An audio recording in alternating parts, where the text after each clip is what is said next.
안녕하세요. 12월 12일 금요일입니다. 오늘은 사도행전 13장 13절과 14절 말씀 봉독해 드리겠습니다. 바울과 및 동행하는 사람들이 바보에서 배 타고 밤빌리아에 있는 버가에 이르니 요한은 저희에게서 떠나 예루살렘으로 돌아가고 저희는 버가로부터 지나 비시디아 안디옥에 이르러 안식일에 회당에 들어가 앉으니라. 아멘.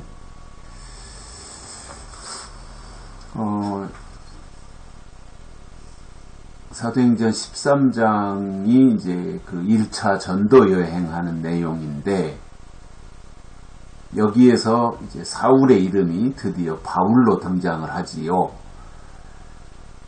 9절에서는 바울이라고 하는 사울이 성령이 충만하여 이렇게 했고, 그 앞에는 다 사울로 나왔는데 13절에서 드디어 이제 바울이라고 하는 이름으로 등장을 합니다. 그래서 바울과 함께 동행했던 사람들이 바보라고 하는 지역에서 배를 탔어요. 그래서 밤빌리아에 있는 버가에 도착을 합니다. 거기에 그동안에는 이제 요한이 있었는데, 거기에 바울이 도착하니까 요한은 거기서 떠나서 예루살렘으로 돌아가게 됩니다. 이때 당시에는 한 군데에 정착해서 목회를 한 것이 아니지요.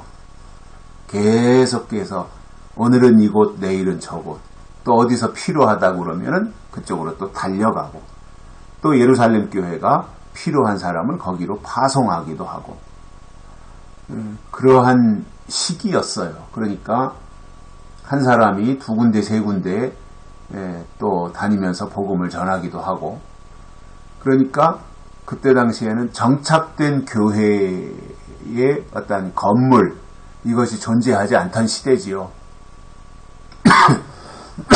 다만 계속해서 예루살렘 교회를 중심으로 해서 사도들이 지역마다 다니면서 복음을 전하고, 또 필요한 사람들을 보내기도 하고, 뭐 이런 방식으로 교회가 유지되던 때입니다. 저는 지금도 앞으로도 비슷한 시대가 오지 않을까 그런 생각을 하거든요. 왜냐하면 지금 이제 한국에도 복음이 들어온 지 100년이 훨씬 넘었고, 그러면서 이제 교회가 곳곳에 다 건물로서 세워지고 다 정착한 교회의 모습이잖아요. 그러나 이제 다시 여기에서 뭔가 제2의 종교개혁이 일어난다든가 또 다른 형태의 복음을 전파한다고 할 때, 그 복음을 들어야 될 대상은 많은데 준비된 사람들은 적으니까, 초대교회 때 12사도가 성령 받은 이후에 전도 여행을 다니고 여기저기 돌아다니면서 말씀을 전하던 것처럼 앞으로도 그러한 상황은 재현될 가능성이 있다, 저는 그렇게 보거든요.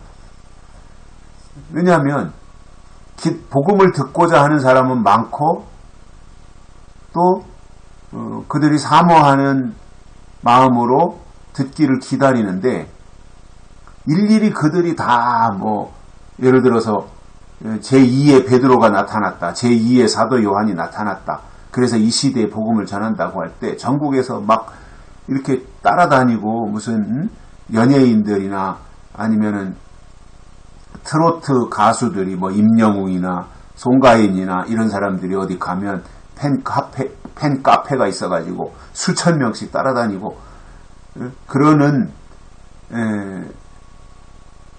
그 상황들이 훨씬 더 규모가 커지지 않겠어요, 앞으로? 그러면 이제 그게 불가능해지는 거죠. 그러니까 어쩌다 한두 번씩은 대중집회 형태로 그런 것들이 있을 수는 있지만, 대부분이 준비된 하나님의 사람들이 지역을 다니면서 그곳에서 말씀을 증거하는 그러한 형태가 될 것 같습니다. 요즘에 집회하는 것을 보면, 일반 어떤 정치적인 집회를 하는 것을 보면 국민의힘이다 그러면 국민의힘이 어느 날은 저 부산에 가서 부산역 광장에서 아니면 해운대에서 집회를 하고, 그리고 그 다음 날은 또 올라오면서 경주나 대구에서 또 집회를 하고, 또 올라오면서 그 다음 날은 대전에서 하고, 또 천안에서 하고, 또 서울에서 하고, 이렇게 휩쓸고 다니듯이 그러한 형태의 말씀을 증거하는 것으로 나타날 수도 있지 않을까, 그런 생각을 하게 됩니다. 물론 많은 사람들이 한 군데 모여서 마치 광화문 집회하듯이 백만 명, 200만 명 이렇게 모이는 것도 저는 의미가 있다고 봐요. 그런 형태가 될 수도 있어요. 왜냐하면 모든 어떤 시간과 공간 이런 것을 줄이기 위해서 그럴 수도 있다고 봐요. 그런데 그렇게 하더라도 더 중요한 것은 이제 지역별로 다니면서 하나님의 말씀을 전하는 이 구체적인 역사들도 함께 나타날 수 있다. 초대교회가 그랬던 것처럼 그렇게 예상을 해보거든요. 그래서 한 군데 정착하지 않았어요.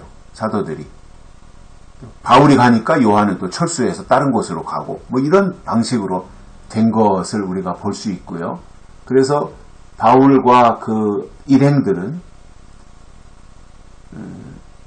버가에 도착했고, 그 버가를 지나서 바시디아 안디옥에 이르게 돼요. 이제 쭉 그 전도 여행을 하고 안디옥에 가는 거지요. 그리고 안디옥에 이르러서 안식일에 회당에 들어가 앉으니라. 안식일은 당연히 유대인들이 회당에 들어가서 율법을 공부하는 날이니까요. 또 바울이 거기에 갔으니 바울이 할 일이 뭐겠어요? 하나님의 말씀 증거하는 거잖아요. 하나님의 사람들, 사도들, 그들의 역할이라는 게 뭐예요? 결국은 하나님의 말씀, 그걸 전파하는 거예요. 그 당시에 사도들에게 주신 하나님의 뜻이 있지 않겠어요? 하나님의 작정하신 계획들이 있지 않겠어요? 그것을 사도들에게 알려주시면 사도들은 그것을 가지고 나가서 백성들에게 이것이 하나님의 뜻입니다. 이렇게 하셔야 됩니다. 이렇게 믿으셔야 됩니다. 라고 하는 것을 속속들이 다 알려주는 역할을 사도들이 했던 거예요. 그 일을 이제 안식일날 바시디아 안디옥에 이르러서 회당에서 그 일을 진행하게 되는 이 모습들. 그래서 하나님의 역사가 이렇게 초대교회 당시에 폭발적으로 퍼져나가는 이 모습들, 기하급수적으로 전파되고 증거되는 이 모습들 보면서 저는 이 당시에 일어났던 이 놀라운 하나님의 역사들이 지금 이 시대에도 다시 한번 하나님께서 펼쳐주시고, 이 시대에도 초대교회에 일어났던 그러한 하나님의 아름다운 일들이 일어나서 복음이 폭발하게 되기를 소망합니다. 여기까지 하겠습니다. 고맙습니다.